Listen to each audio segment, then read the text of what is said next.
Bonjour chers internautes, nous sommes là pour un autre thème qui est vraiment un thème important. Les familles recomposées, que de drames, que de films, que d'éléments sur ce sujet qui est un sujet social. Oui, famille recomposée. Qu'est-ce qu'on entend par famille recomposée? Une famille où l'un ou l'autre est venu dans la nouvelle relation avec un ou plusieurs enfants. Mais il y a toujours un qui a un autre enfant. Donc, vous comprenez qu'on sera avec l'enfant de l'autre. Donc, il y aura un qui sera le parent et l'autre qui sera le beau-parent. Donc, vous comprenez même que ce n'est pas facile dans les familles normales où le père et la mère sont les vrais parents de l'enfant.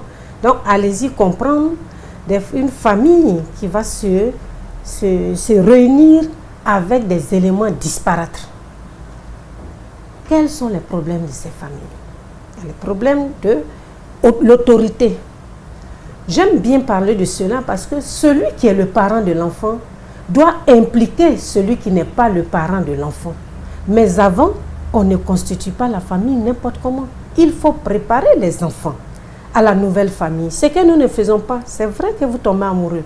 Mais vous allez conduire un enfant dans une famille qui n'a pas recherché. Ce n'est pas lui qui a été séduit et qui veut la nouvelle relation. Donc, elle s'impose à lui.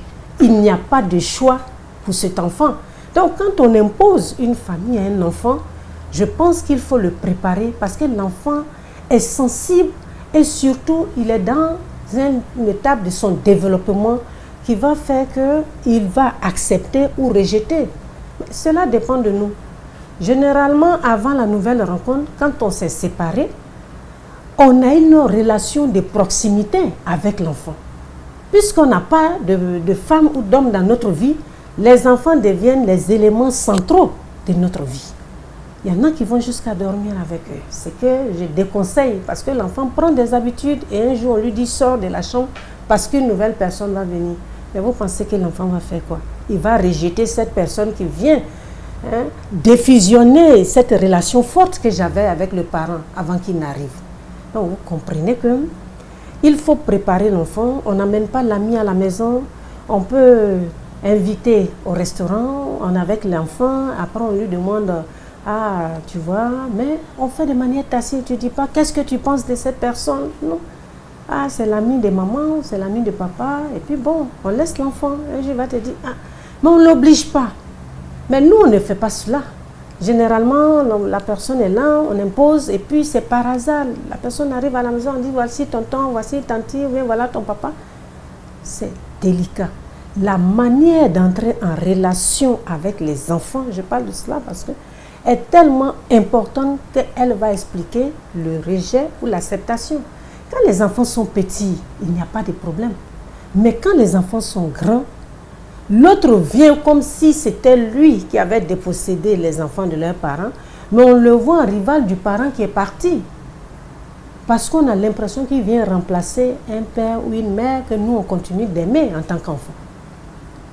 C'est pour cela qu'il faut comprendre qu'il faille accepter de discuter. Quand ils sont un peu grands, quand ils ont l'âge de raison, je ne dis pas quand ils sont au berceau, il faut les préparer. Et une fois qu'on décide de vivre ensemble, quelle est la place de l'autre? Comment dans cette nouvelle famille-là, on va faire pour que ce soit une famille, même si elle est disparate, mais où il y a la convivialité, où il y a l'entente. Les parents ont un grand rôle à jouer. Vous savez, il faut être juste. On ne peut pas aimer tous les enfants de la même façon, mais on peut être juste. L'amour est un sentiment, mais la justice, c'est ne pas donner ça à celui-là et frustrer l'autre. Vous êtes là, celui qui n'est pas votre enfant vous observe. Mais celui qui est votre enfant aussi vous observe. Parce qu'à force de vouloir en faire trop, parfois on brime son enfant et on veut tellement bien faire qu'on est tout le temps l'enfant de l'autre ou vice-versa. Non? Les enfants ont besoin des parents justes dans ces relations. Et surtout quand les parents, il y a place de chaque enfant. Est-ce que cet enfant-là, il sent qu'il est réellement chez lui ou il sent qu'il est de trop? Et tout cela joue. L'autre va vous dire, voilà ce qu'il faut faire. Et donc, au niveau de l'autorité, il faut toujours qu'il y ait congruence. Il faut vous entendre. Quand l'autre, celui qui n'est pas le parent, donne un ordre, celui qui est le parent va dire « Ah, tu vois, je suis d'accord avec tant, tu dois étudier. » Comme ça, l'enfant voit que ce n'est pas celui qui n'est pas son parent qui est trop peut-être contraignant, mais que lui-même, son parent, partage cela. Et c'est pour ça qu'il faut d'abord s'entendre et ne pas venir devant les enfants et avoir des avis contraires. Celui qui a accepté votre enfant n'était pas obligé de le faire. Surtout, on est dans le domaine de l'amour. Quand je dis accepter, ce n'est pas nourrir, mais je veux dire être avec lui, l'aimer. Donc, il faut lui reconnaître cela. Merci pour ce que tu fais pour ma fille. Merci pour ce que tu fais pour mon enfant. Merci parce que tu n'es pas le père ou la mère, mais déjà, cela va amener l'autre à vouloir faire plus. Mais on attend chaque fois pour dire, moi, mais je sais que tu n'aimes pas mon enfant. Il y a des paroles, quand c'est dit, les blessures restent. Le fait même de la voir, même côtoyer, d'échanger avec lui. Parce que quand vous vous mariez, vous voyez que vous reconstituez Édipe. L'enfant retrouve le parent du sexe opposé. S'il vivait avec sa maman, il va retrouver un homme. Donc, il va vivre la relation d'Édipe. S'il vivait avec son père, il va vivre maintenant avec une maman. Donc, la relation d'Édipe, vous voyez, il y a un avantage. Et surtout, il ne faut pas obliger l'autre. Il ne faut pas être toujours en train de piller l'autre. Comment la personne se comporte avec mon enfant? Qu'est-ce qu'elle dit à l'enfant? C'est pour cela que quand l'enfant vient dire, maman, tantier a fait ça, il faut lui dire, tu sais, même si c'était ta maman, elle l'aurait fait. Tu comprends? Elle est en train de faire pour que tu réussisses. Elle est en train de... On ne dit pas. Maintenant, si on sent que l'autre est vraiment dans la maltraitance, ce qui arrive parfois, on peut, en dehors des enfants, lui dire, voilà ce que je pense, voilà ce... Mais c'est dans le ton. Une fois que vous avez pris position, vous allez faire que l'autre va se braquer contre votre enfant. Et l'harmonie dans la famille. Maintenant, le parent qui ne vit pas, il faut qu'il sache quelle est sa place. Le parent absent, quand vous allez vivre dans une famille recomposée, il faut qu'il y ait du respect pour le parent qui n'est pas, pour celui qui n'est pas le parent de l'enfant. Donc, il faut des négociations, comment il va venir voir son enfant, comment cela va se faire. On prépare tout cela. On n'impose rien dans la famille recomposée à l'autre.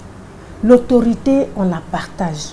Il faut que chaque fois on s'asseye pour voir comment est-ce que ça se passe. Surtout, même les propres frères. L'une des difficultés, c'est les querelles de la fratrie. On ne sait pas comment juger. La fratrie, comment gérer les problèmes de la fratrie? L'autre est l'enfant de l'autre, l'autre est l'enfant de l'autre. Je prends les cas qui posent problème. Non. Même vos propres enfants, je dis toujours, on n'intervient pas. Les plus grands ne doivent pas frustrer ni blesser les plus petits. Il faut qu'on soit toujours en train de dire ce qui ne va pas. Qu'est-ce qui ne va pas? C'est ton frère. Est-ce que des frères doivent se battre? Non. Est-ce que des frères... Vous voyez, c'est délicat, mais c'est nous les adultes, les parents qui sont dans la famille recomposée, qui allons faire par notre vérité ou nos mensonges l'épanouissement ou l'échec. On ne doit pas imposer à l'autre ce qu'on voudrait pour l'enfant. On l'étudie, on négocie, on fait un compromis et on laisse les gens éduquer. Même les propres parents ont des difficultés pour éduquer l'enfant, a fortiori quelqu'un qui n'est pas son parent. Donc voilà pourquoi je dis, il faut que cette famille recomposée, elle est la plus difficile parce que vous voyez beaucoup de caractères, l'enfant. Et surtout, j'en viens à ce que, est-ce qu'il faut appeler l'autre papa ou maman? Vous savez, on est père, on est mère, mais papa et maman, c'est affectif. Il faut laisser l'autre mériter. Il ne faut pas dire à quelqu'un, surtout quand ils sont grands, vous voyez, on dit non, il faut l'appeler papa, maman. Mais le terme papa et maman, c'est celui qui t'a mis au monde. Et celui que tu veux appeler papa et maman, c'est que tu le vois comme méritant le titre de tes propres parents. Il faut que dans la belle famille, celui qui vient s'asseoir comme une épreuve pour mériter que l'enfant joue. Appelez-moi tantie, appelle-moi tonton. Si un jour tu penses que je mérite le titre de papa, tu vas m'appeler. En faisant cela, vous êtes grand et vous êtes grande. Non, il ne faut pas vouloir. C'est des titres qui sont difficiles parce que dans la tête d'un enfant, on lui dit voilà ton papa. Après le vrai papa vient. Après l'autre vient. C'est pas bien. L'enfant comprend qu'on ne lui impose pas d'appeler notre nouvelle relation papa ou maman. Il comprend qu'on ne lui impose rien. C'est moi qui aime ma relation. Je suis venue, je l'entraîne dedans, mais je ne lui impose rien. Parce qu'il peut dire papa, il peut dire maman, mais ça n'a pas la charge affective que si lui-même il décide un jour, il se lève un matin et puis il dit papa, tu dis qu'est-ce qu'il y a? Il dit non, moi j'ai décidé de t'appeler papa. Là, tu sais que tu as traversé une étape. Et ça, c'est important. Et voilà, ce type de famille demande vraiment beaucoup de tolérance, beaucoup de vérité. Il ne faut pas prendre tout le temps. C'est-à-dire se liguer contre les enfants, mais il ne faut jamais insulter l'autre devant votre enfant. Traiter l'autre. Surtout dire tu n'aimes pas mon enfant. Même si vous le constatez, ne le dites pas devant l'enfant. Demandez-vous toujours pourquoi l'enfant pense. Parce que l'enfant déjà, c'est difficile d'accepter ce qui n'est pas de lui. Donc l'enfant va opposer une résistance. Ça c'est normal. Mais comment moi, le nouvel arrivant, j'arrive à gagner l'estime de l'enfant? Comment j'arrive à gagner l'estime de ma belle famille, à montrer aux gens que je peux aimer ce qui n'est pas de moi? Dans la belle famille, voilà la problématique. Aimer, aider l'enfant de l'autre. Si vous ne faites pas bien, on va dire que vous ne l'avez pas bien éduqué. Quand vous faites d'une certaine manière, on dit que vous êtes très dur. Vous voyez le dilemme que vit l'autre parent. Est-ce que je dois être là? Regardez comme un étranger l'enfant de l'autre ou intervenir pour l'aider à réussir. Voilà tout le dilemme. Mais comment l'autre m'implique dans l'éducation de son enfant? C'est ce qui est important. Est-ce qu'il me soutient? Est-ce qu'il me donne une place? Quelle est la place qu'il me donne auprès des enfants? Je ne suis pas venue prendre une place.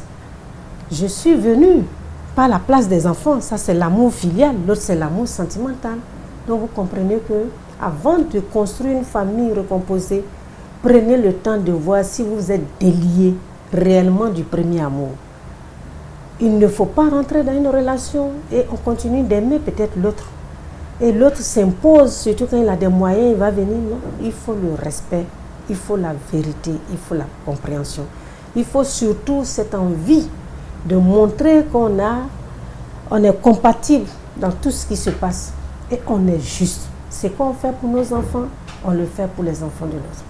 C'est vrai que les sentiments, on ne les quantifie pas, on va aimer, mais on ne le montre pas. C'est pour ça que je dis, on vous demande d'être juste et de donner la place à chaque enfant et de ne pas vous tirailler devant les enfants, d'avoir toujours cette envie de réussir et surtout d'avoir des moments de rencontre. Dans les familles recomposées, même ceux qui sont à l'extérieur, qui viennent pour passer des week-ends, il faut pouvoir créer un environnement où chaque enfant discute quelles sont tes attentes, qu'est-ce que tu penses de maman, de tante, de la femme de ton papa. Vous donnez la parole à l'enfant, il va dire ses attentes. Je voudrais que lui il a fait ça. Et puis par rapport à ses attentes, vous faites cela. Et je pense que quand on est volontaire, vous savez, on est dans l'humain. Quand on veut réussir quelque chose, on ne blesse pas l'autre. On cherche un compromis. On cherche vraiment à dire merci. Vous savez, quand quelqu'un essaie quelque chose, même s'il échoue, il aura essayé. C'est ça qui est important. C'est vrai qu'il y a beaucoup d'attentes, mais sachez que l'autre aussi est un être humain et il n'y a pas de famille parfaite, comme il n'y a pas de parents parfaits, il n'y a pas d'enfants parfaits. Donc vraiment, je voudrais vous dire que quand on vit dans ces familles-là, il faut vraiment beaucoup de patience, beaucoup de temps pour qu'on vous accepte. Cela fait partie de l'ordre normal et ne prenez pas cela comme un rejet. Mais l'autre veut vous connaître, l'enfant. L'autre mari aussi veut vous connaître, surtout quand vous venez, qu'il y a un décès. Vous ne venez pas prendre une place, vous venez aider des enfants à évoluer. Et maintenant, s'il vous donne une place, vous la prenez sans rien imposer. Et vous verrez que la famille recomposée, en la réussissant, elle est une belle famille. Dans le cas contraire, elle deviendrait une famille décomposée. Et là, vous verrez que ce n'est pas bon du tout. Je vous remercie.